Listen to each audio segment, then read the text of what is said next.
After the release of Five Nights at Freddy's, the indie horror jump scare fest took over the indie gaming market, with tons of games trying to imitate the formula, one of which was Emily Wants to Play, and it made it over to the PS4 and I wasn't very impressed. But now there's a sequel, Emily Wants to Play 2. But is Emily your new best horror companion, or should Emily go play in traffic?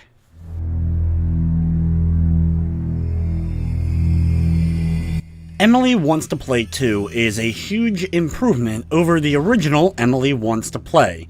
The game is still a first-person perspective horror game, where the main goal is to figure out how the monsters work so that you're able to survive long enough to complete your task on each day.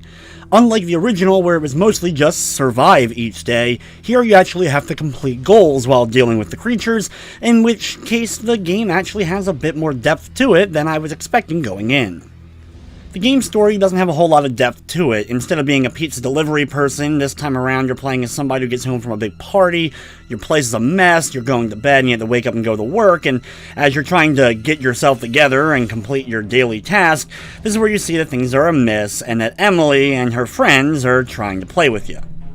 The game isn't action-packed or anything. You're not able to attack the creatures. Your only defense is figuring out how each one works and being able to best them, such as when you hear a certain sound and hear one, you have to look at them, or not move at all when dealing with another one.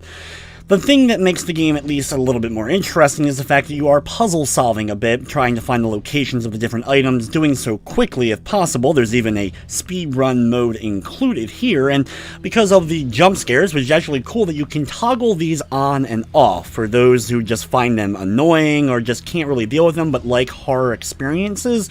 This is a nice touch to things, and actually I used it after playing the game for a while just because after you've seen the jump scares a few times, they lose any kind of impact they ended up having. The game feeds off of anxiety and that whole kind of intense anything can go wrong at a moment's notice thing that some people end up finding an adrenaline rush when playing these style of games, though it's something that's really never worked for me.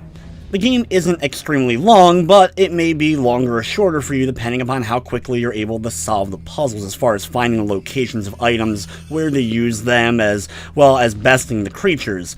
The interaction with items I found to be clunky at times, where I interacted with something multiple times before it finally ended up doing what I was expecting it to. Once I kind of knew how the game worked and how certain items worked, I was able to kind of hit them at the right spot so I was able to successfully interact with them, but this was an annoyance, especially early on. From the technical side of things, the game ran smoothly for the most part. There was some texture popping and stuff like that, but other than that, nothing too egregious. Emily Wants to Play 2 is available now on the PS4, Xbox One, and PC for $7.99. Sadly, just like the first Emily Wants to Play, this one does not have a Platinum trophy either. There's 14 trophies included, most of which have you completing the game and a few other tasks along the way that are a bit difficult. Overall, Emily Wants to Play 2, like I mentioned at the very beginning, is much better than the original. It had more going on in it than I actually expected, and overall I was actually pretty impressed.